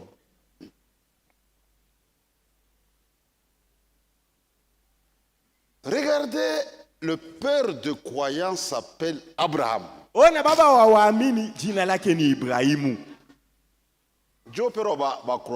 le père de tous les croyants. C'est une histoire inspirée. Dieu donne à Abraham un enfant dans sa vieillesse. Isaac. Isaac était différent des autres enfants. Quand Dieu parle à Abraham, dit offre-moi ton fils unique. C'est une exception. Et Isaac est le type de Christ. C'est un type parfait de Christ. Dieu lui donne l'enfant dans la vieillesse. Mungu anamupa mtoto mzee. Et Dieu le réclame. Kisha Mungu anamwambia unipatie ule mtoto sasa, unitolee. Abraham n'a pas hésité. Ibrahimu asikusita. C'était son épreuve. Ilikuwa ni kipimo ya Ibrahimu. Il n'a pas associé Sarah à la prière. Mumaombi ashikuita mo na Sara na ye. L'heure est grave. Sara saiku ya mbaya sasa. Prions beaucoup. Prions tellement. Toi reste ici, Sarah. Moi, le jeune homme, il a pris ses travailleurs. Ils avancent. Il y avait du bois. Quelque part. Maintenant, vous restez. Moi et le jeune homme, on va aller adorer. Allez, Isaac, prends du bois. Ah, le type de la croix. Isaac n'avait pas. Bon, Isaac s'est chargé de bois à deux avec son père. Dis papa. Baba. On va pour le sacrifice. Le bois est là. Où est l'animal? Dis mais Isaac, notre Dieu s'appelle Jéhovah Jireh. Isaac, Mungu wetu jina yake ni Yehova anajitayarishia vitu. Twende utaona mambo. Twende toi-même tu vas contempler ce qui va se passer. C'est un prophète. Ibrahim alikuwa nabii. Il ne comprend ce qu'il disait. Sasa zingine akujua kile kunasema. Ils arrivent là-bas. Banafika pale. Abraham arrange l'autel. Ibrahim anatengeneza madhabahu. Il dit Isaac. Anasa Isaki. Le sacrifice c'est toi. Sadaka ya kutolea ni wewe. Dieu t'a réclamé. Mungu anakulomba nikutolee. Dit Dieu m'a demandé. Mungu analomba mimi nikwe sadaka. Il dit gloire à Dieu. Anasa Mungu asifiwe. Frère. Bandu. Isaac monte sur l'autel. Isaac anapanda pa madhabahu. Lui-même. C'est lui qui m'a réclamé. Mungu ndiye anasema nikwe sadaka. Gloire à Dieu. Mungu asifiwe juu ya ile. C'est moi le sacrifice. Mimi ndio sadaka. C'était le type de Christ. Yeye alikuwa ni mfano ya Kristo. Abraham ne joue pas une comédie. Ibrahim alikuwa anafanya théâtre. Anaweka kisu yake. Pour égorger Isaac. Amuchinje Isaac. Ah. Anaanza kukata. Il voulait mener égorger Isaac. Une voix crie. Sauti moja inalalamika. Stop. Acha. Abraham. Ibrahimu. Je vois maintenant que tu m'écoutes. Hapa sasa mimi naona sasa unaniogopa vya kweli. Regarde derrière toi. Ngaya kumkongo yako.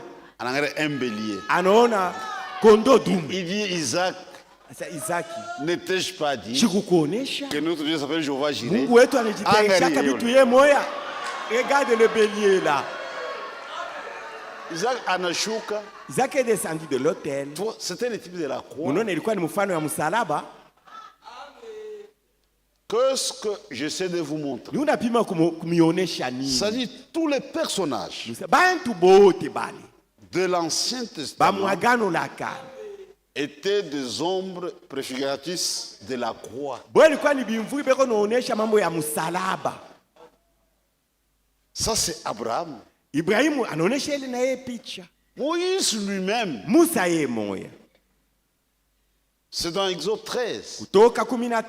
Dieu l'envoie avec une mission. Mungu anamtuma na kazi ya kutimiza. Mais tout semble compliqué. Mambo ilionekana yendeki. Dieu lui dit. Mungu akamwambia. Maintenant je vous donne et si vous allez sortir. Mimi nimepatia alama mama mtatoka. Immolez l'agneau. Mchinje mwana kondoo. Appliquez le sang. Mpakale damu. Tu quittes la scène. We toka mkazi. Je descendrai moi-même. Mimi mitashuka. Mutatoka. Et vous serez libérés. Chaque famille a fait ça. Kila jamaa ichinje mwana kondoo. L'agneau pascal. Ule mwana kondoo wa Pasaka. On a appliqué le sang. Bakapakala damu. Moïse est un prophète puissant. Musa alikuwa nabii wa uwezo kabisa. Le miracle de Moïse. Miujiza ya Musa. N'ont pas libéré le peuple. Haikufanya bantu batoke mu butumwa. Mais quand le sang fut appliqué. Wakati balipakala sasa damu. Moïse quitte la scène. Musa anatoka mkiwanza mkazi. Banatoka. Et ils étaient libérés. Banatoka. Israël a été libéré. Banatoka. Israël a été libéré. C'était la préfiguration de la croix. Ilikuwa inaonyesha kazi hapa msalaba. Il n'y a pas de prière de délivrance. Akuikaleke maombi ya ukombozi. La délivrance est en Christ. Ukombozi iko ndani ya Kristo. Jésus l'a déjà fait. Yesu alishaka kukombola bantu. Wewe mpokee ile ukombozi. C'est pourquoi il y a des dégâts. Ndio maana mambo mbaya iko nafanyika leo. Tu vois un pasteur, il s'enferme dans une maison, prier de délivrance. Et les femmes entrent seules. La femme d'autrui, et un bébé vient au monde. Jésus l'a fait. Personne ne peut délivrer un autre homme. C'est lui qui délivre. Il a fait en Christ. Les gens étaient libérés. Moïse devait quitter la scène. Quand Dieu délivre, il délivre seul. Jésus était seul à la croix. Marie n'était pas à la croix. Il était seul. Jésus seul à la croix. Ils sont seuls.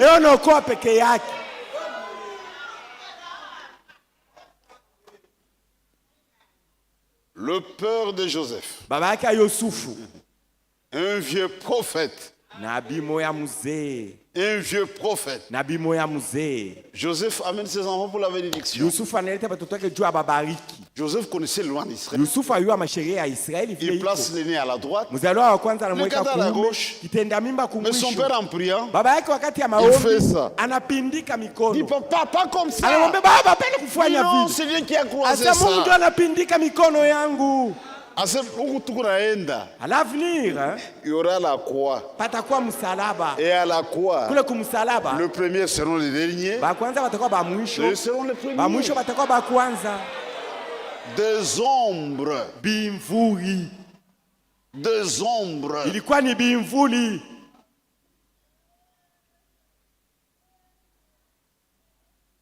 Le prophète Élie. Nabi Elia. Au mont Carmel. Mais il fallait relever un défi. Il y avait une confusion. Nous vivons la révision du temps d'Élie. Beaucoup de faux prophètes. Élie était presque seul. Allons au mont Carmel. Élie connaissait le secret de Dieu. Nous allons offrir des sacrifices. Vous commencez. Vous êtes le groupe le plus important. Ils ont crié Baal. Baal. Des incisions. Vous voyez à quel degré ils étaient sérieux? Pas de réponse. Maintenant, quand Élie se lève, il dit l'autel a été renversé. On ne peut pas adorer sans autel. L'adoration est sous le sang. Pour rencontrer Dieu, on doit être sous le sang. Pas autrement. Il a rétabli l'autel. Il dit OK. Quand il a fini, il dit je ne veux pas que vous disiez que non, tu m'as essence, allez, mettez de l'eau.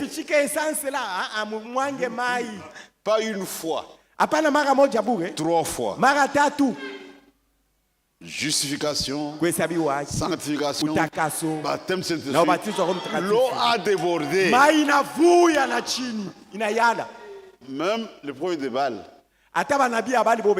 On l'a eu. Il a lu le Dieu qui ne répondra pas le feu.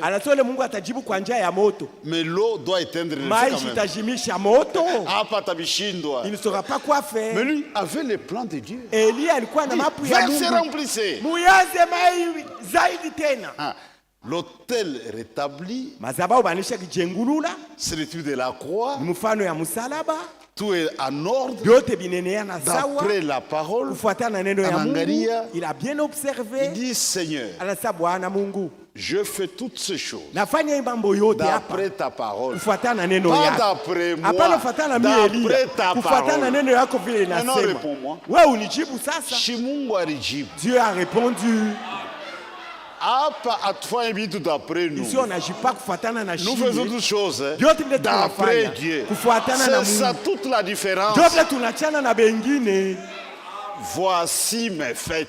Oneni mafeti yangu yo intatai. Ile fête yako. Ta fête que tu organises. Franchement anasema. Dis-nous là où Dieu a déclaré. Fête yake. Que c'est sa fête. Mais nous nous en tenons seulement aux fêtes de Dieu. Et en tant qu'église, nous n'avons qu'une seule fête. C'est autour de la mort de Christ. Et fini pour nous comme église. Le feu était descendu. Au temps d'Élie, il y a une femme qui est le type de l'épouse. C'est la veuve de Sarepta. Et Dieu envoie Élie vers cette femme sans grand moyen. Parce que dans notre tête, quand il y a la famine, il faut aller chez les riches. Nous avons un Dieu de contraste. Au lieu d'envoyer Élie vers un boss, une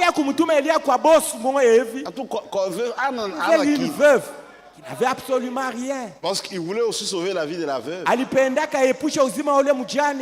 La veuve qui avait gardé sa dignité. C'est une femme sans mari. Elle ne vendait pas son corps pour vivre. Non. Elle a honoré Dieu. Maintenant, Dieu répond en envoyant Élie. Il dit, donne-moi à boire. Cette femme a donné de l'eau à boire. Prépare-moi un gâteau. J'ai un bébé qui est presque mourant. Il ne me reste que peu de farine, un peu d'huile. Et voici, je vais ramasser 2 morceaux de bois. Je vais préparer. Moi et moi, nous allons manger. Et puis tout à coup, foi. Et après ça, nous allons mourir. Elle dit d'abord moi. Frère, la femme n'a pas hésité.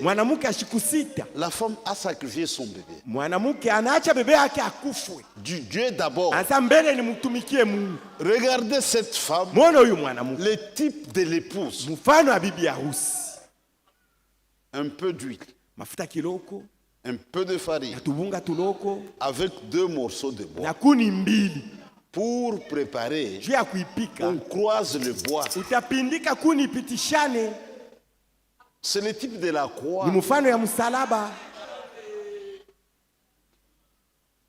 Aujourd'hui, nous sommes équilibrés. Il y a la croix. C'est la base. Mais pour faire un repas, il faut un peu de farine, un peu d'huile. Nous tenons à la parole de Dieu. Parce qu'il y a des gens qui sont extrémistes. Parole. Mais il n'y a pas que ça, il y a tout. Dieu a bien dosé les choses. Je n'ai pas qu'un Saint-Esprit. Nous, c'est seulement le Saint-Esprit. Saint-Esprit. Le Saint-Esprit. Conduit à Saint-Esprit. La conduite du Saint-Esprit. Hier, j'ai reçu à la maison une sœur. J'étais à la maison. Hier, sœur, il vient faire. Je ne la reconnais pas. C'est Ombele. Prie d'abord Dieu. Ça va la prière, il n'y a pas de problème. Je vais prier, il n'y a pas de problème. C'est parce que je suis venu te voir. J'ai quitté l'église sans te dire un mot. De l'autre côté, je suis parti. Si tu quittes l'église sans demander l'autorisation du pasteur, tu as péché. Je suis revenu maintenant. Tu dis on t'a menti. On t'a menti. Je ne te reconnais même pas. Je ne saurais même pas quand tu as quitté. Je ne saurais pas quand tu as quitté l'église. Pour le moment, tu adores. Quelque part, avec ma conduite avec des conduites du Saint-Esprit. Dis on t'a menti. C'est bien que tu es retourné. En entrant, tu ne m'avais même pas informé. Dans l'église, tu ne m'avais même pas informé. Pour le moment, je ne suis pas même informé. C'est une occasion.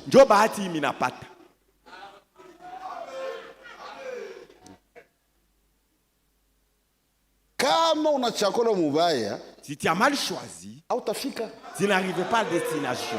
Les bons choix, kuchakula kuzuri, unapaswa kuwa sûr. Uwe na hakikisho. Aseme tout est conforme aux Écritures. Yote binambatana na maandiko.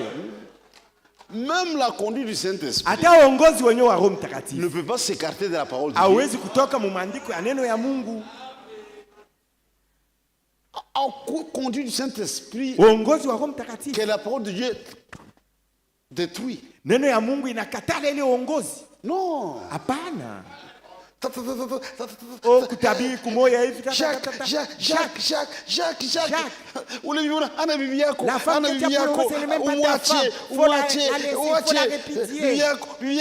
Bibi yako ni Marie. Marie une femme d'autrui. Marie mke wa mtu mwingine. Dieu conduit à Saint-Esprit. Dieu Mtakatifu ananiongoza.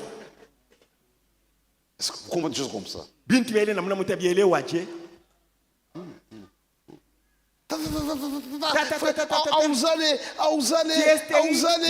En attendant bébé, Mungu minasema mkuchunga uzale sasa. Beba kimuinji. Prends puis de maïs. Kitamsa bébé. Nitakupatia mtoto. Hapana bile vya bongo. Ni vya bongo. Ça c'est du mensonge. Et les gens sont dans des choses comme ça. Tu veux qu'on a mis bien vile. Asema conduite ya Saint-Esprit. Attends, kama mtakatifu fulani anaongoza bintu. Maintenant, je vais dire une chose. Ça data takonisha kitu, je dis à la sœur. Kama hivi nakwambia leo. Si c'est que je viens de te dire aujourd'hui. Tu ne prends pas ça au sérieux. Siku ya jugement. Le jour du jugement. Tu entendras exactement. La Bible parle de la voix de grandes eaux. Biblia inasema sauti ya maji mengi. C'est la voix des vrais prédicateurs. Nous avertissons. Tunakalamusha bantu. Ouais, peut-être le roi Dieu a kutubu. Dieu a fini peut-être pour se repentir. C'est Dieu on t'a menti. Mais Dieu a fait ça pour une croix. Dans notre foi, dans une ville, Dieu n'a qu'une seule église. Pas deux églises. Même l'histoire. Vous avez fui la guerre. Ou même les conditions sociales. Vous avez vu à Lubumbashi en 2010. Donc, il n'y avait pas une église véritable. Même l'histoire, par la révélation. L'histoire, par la révélation. L'histoire. Vous ne voyez pas que vous êtes en erreur? C'est une aventure seulement. Va un peu ma soeur. Prie pour moi, pasteur, je ne prierai même pas. C'est que je te dis, ça suffit. Comment Dieu va t'aider? Dieu utilise des hommes. Dieu m'a utilisé pour te parler. Va un peu.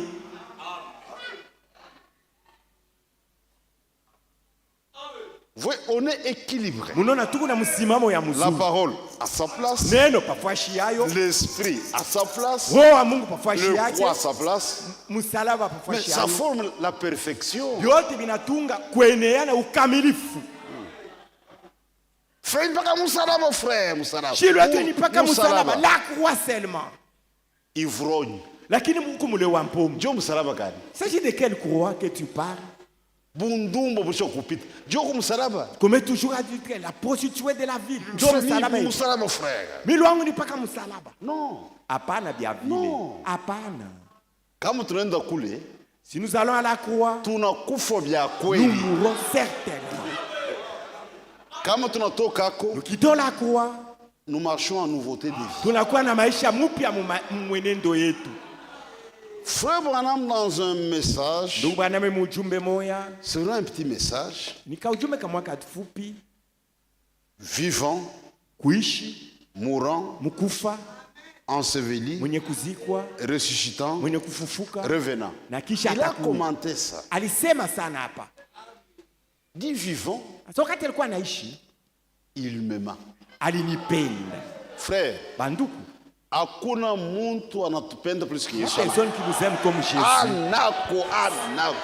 Cet homme n'existe pas en dehors de Jésus.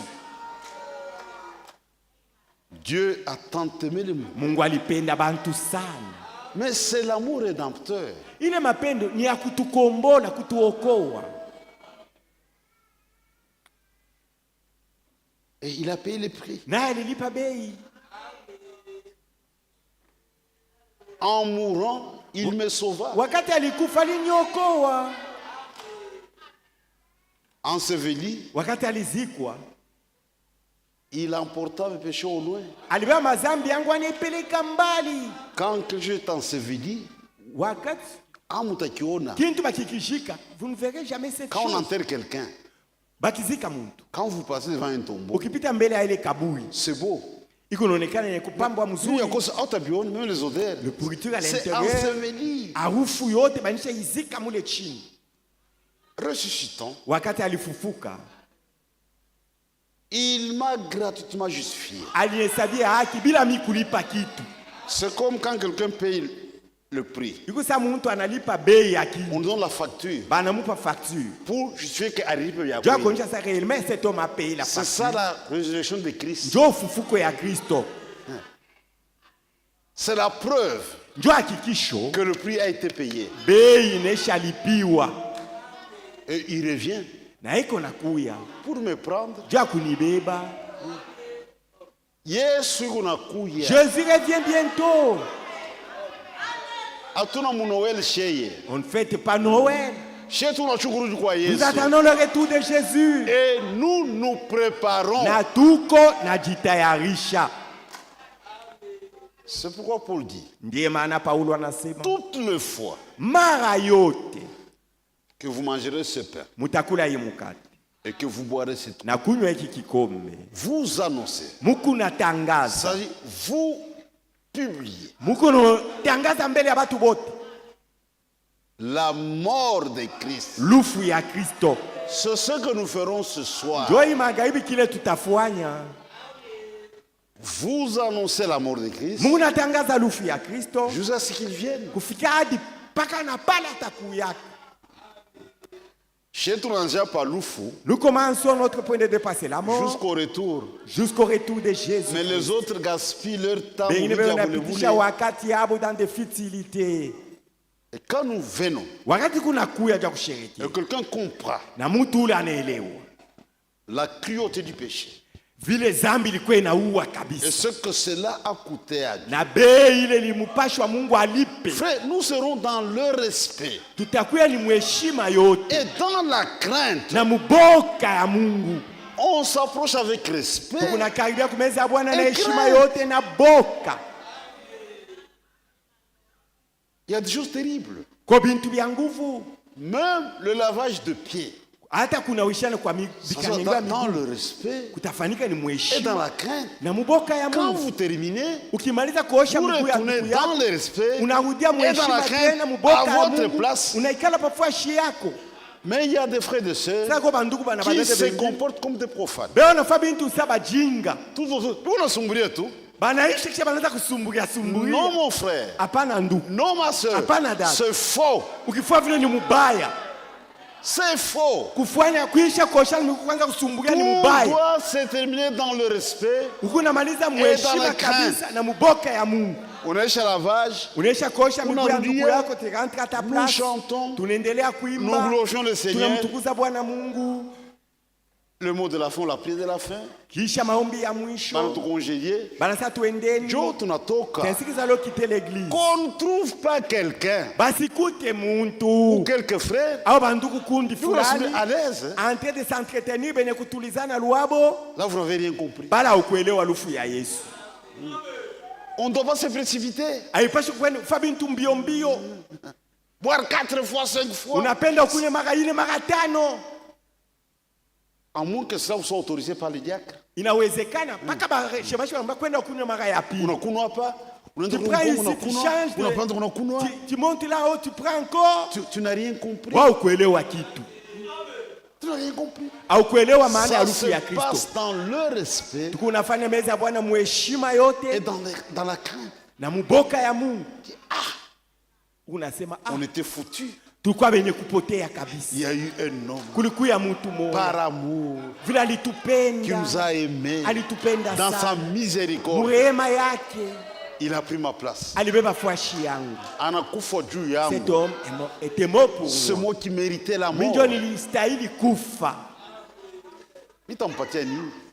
Que donnerais-je à cet homme? Si je suis en vie, c'est grâce à cet homme. Je ne peux vivre que pour lui. Ce que Paul disait, Christ est ma vie. Pour un vrai chrétien, une vie sans Christ n'a pas de sens.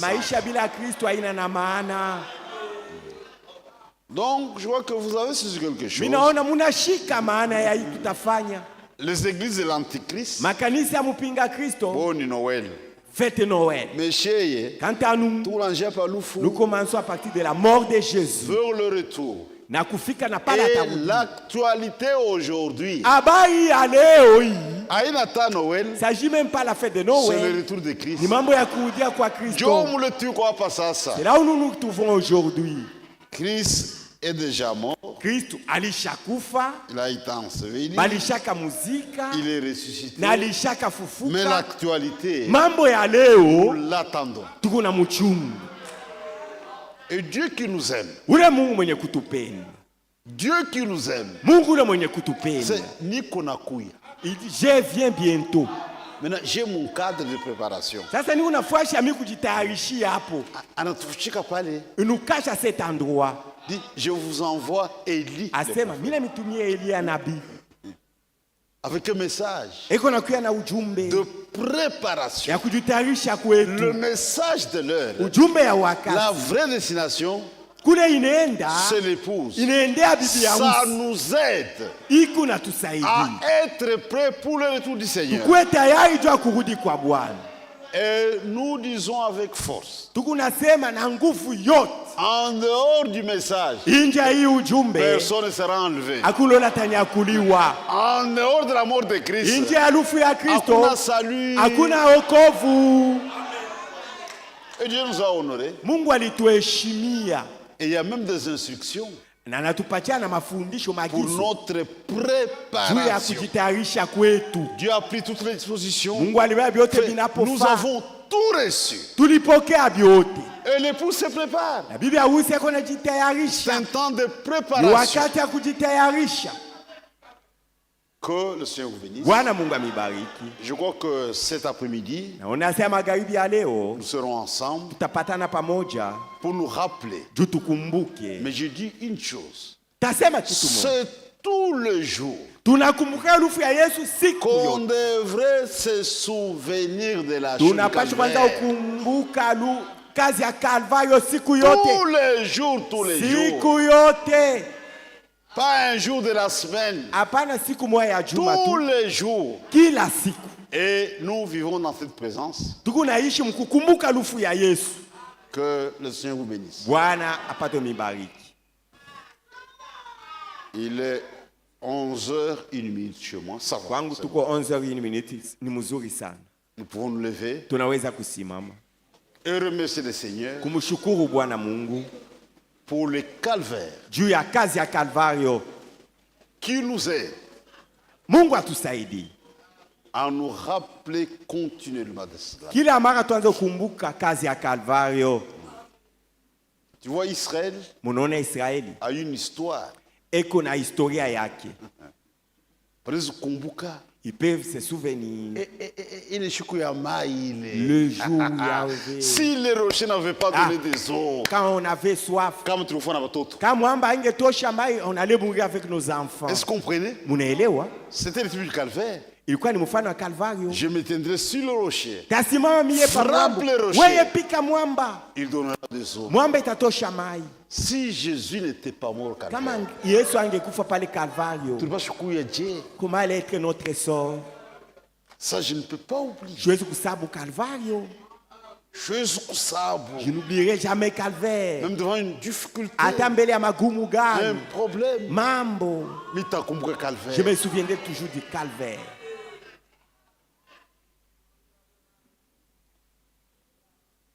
On peut chanter un vieux cantique, c'est nyimbo za Mungu. Pendo la Mshangano, je crois que c'est ça.